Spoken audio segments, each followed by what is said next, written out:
Salut, c'est Florian, bienvenue dans cette nouvelle vidéo. Dans cette vidéo, je vais te présenter mon top 5 d'actions de croissance pour compte titre à acheter. Alors pas en août, petite erreur, désolé, en octobre 2022. Pourquoi à acheter ce mois-ci? Tout simplement parce que parmi les 15 actions de croissance pour compte titre qui m'intéressent et que je détiens pour la plupart, eh bien, je les ai analysées et ce mois-ci, il y en a 5 qui ont sous-performé tout le reste du marché. Et donc ces 5 actions, c'est les 5 que tu as sous les yeux juste ici. On va commencer par Alphabet. Alphabet, c'est donc l'action du groupe Google qui a perdu 11,1% ce mois-ci de sa valeur. Donc c'est une baisse très très importante, surtout sur un mois.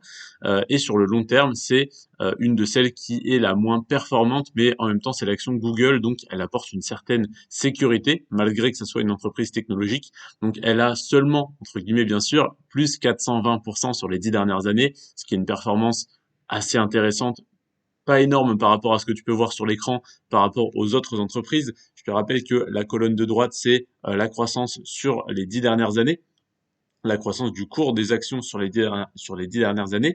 Donc 420% de croissance pour Alphabet, c'est-à-dire pour le groupe Google, ça n'est pas énorme comparé à Amazon ou à Nvidia, par exemple, mais ça reste une très très belle croissance. Ça reste quand même un x5. C'est-à-dire que si tu avais investi 100 euros sur l'action Alphabet il y a 10 ans, tu aurais aujourd'hui non pas 100, mais 520 euros, à savoir les 420% de croissance plus les 100 euros de mise de départ. Donc tu aurais fait plus que x5 en 10 ans. Donc oui, ça paraît pas énorme par rapport à Nvidia par exemple, mais c'est quand même une très très belle performance. Et le fait que l'action ait fait moins 11,1% ce mois-ci, c'est extrêmement intéressant parce que ça te permet, si jamais tu détiens des actions, de soit faire baisser ton prix de revient unitaire, soit simplement racheter des actions un petit peu moins chères qu'elles ne l'étaient le mois dernier.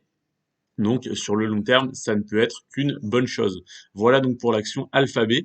La deuxième que j'ai à te présenter, c'est l'action Amazon qui a fait moins 11,9% ce mois-ci et plus 800% sur les 10 dernières années. Donc, une fois de plus, une très belle performance sur le long terme et une forte baisse ce mois-ci. Donc, une opportunité d'achat très intéressante. Tu remarqueras que forcément, hein, les 5 actions que je te présente aujourd'hui sont des actions du secteur de la technologie. Pourquoi? Parce que déjà de base, c'est un des secteurs les plus performants, mais en plus de ça, quand il y a une baisse de marché, c'est un des secteurs qui baisse le plus. Donc Alphabet, Amazon, Meta, Nvidia et Adobe forcément souffrent beaucoup plus. Mais ça n'est que de meilleures opportunités de racheter des actions moins chères. Au niveau de Meta, d'ailleurs, on est à moins 15,6%. Donc Meta, c'est le groupe qui détient Facebook, Instagram et WhatsApp, je rappelle. Moins 15,6% ce mois-ci. Alors, il y a aussi pas mal d'annonces au sujet du métaverse qui font un petit peu peur, hein, de Mark Zuckerberg. Donc c'est en partie, je pense, qui a participé à faire chuter l'action, mais c'est surtout les conditions de marché. Si le S&P 500 baisse de 5%, je dis une bêtise, Meta, Amazon, Nvidia, Adobe vont baisser de au moins le double, voire le triple, voire des fois beaucoup plus. Donc là, moins 15,6% ce mois-ci. Si tu crois en l'entreprise, c'est une excellente opportunité. Et sur les 10 dernières années, plus 621%, c'est extrêmement intéressant. Ensuite, en deuxième position, on a Nvidia qui a fait moins 21,4% ce mois-ci. Alors, moins 21%, c'est énorme. Ça, comment dire, ça, c'est une bonne raison de se poser des questions quand on voit ça, parce que pourquoi Google et Amazon ont fait moins 11, moins 12% et Nvidia aurait fait moins 21? D'accord, c'est une action du secteur de la technologie, donc elle baisse plus que le reste, mais pourquoi? Alors, mon explication simple et basique, on va dire, c'est que tout simplement, elle a une très forte croissance sur les 10 dernières années, vraiment 10 fois plus que Google, par exemple, ce qui est énorme. Donc, logiquement, quand il y a une phase de baisse, elle baisse plus. C'est plus spéculatif, donc plus risqué, avec un potentiel de gain plus élevé. Mais voilà, et puis le PER est plus élevé, donc c'est tout à fait logique. Mais il y a peut-être d'autres raisons, donc évidemment, il faut un peu plus se renseigner.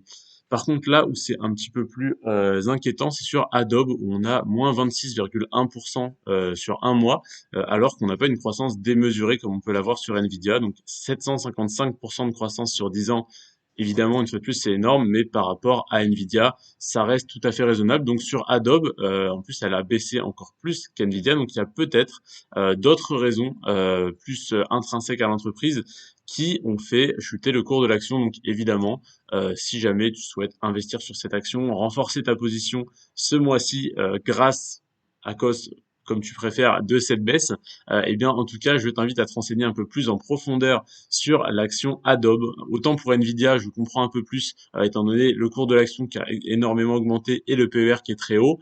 Pour Meta, il y a des annonces de Mark Zuckerberg, mais alors pour Adobe, et puis moins 26,1%, l'action perd un quart de sa valeur en un mois. Je pense que ça n'est pas simplement parce que le marché est baissier et que les investisseurs ont surréagi sur Adobe. Je pense qu'il y a également d'autres raisons. À savoir que j'ai fait cette analyse le 29 septembre et le 30 septembre et le 1er octobre, il y a également Nike qui a énormément baissé. Donc tu t'attendais peut-être à la voir dans cette vidéo. En effet, Nike a énormément baissé, mais du coup je l'ai pas inclus dans le classement parce que j'ai fait mon analyse juste la veille de la très forte baisse de Nike. Mais ça peut également être une excellente opportunité d'achat ce mois-ci. Donc je t'invite à te renseigner un peu plus.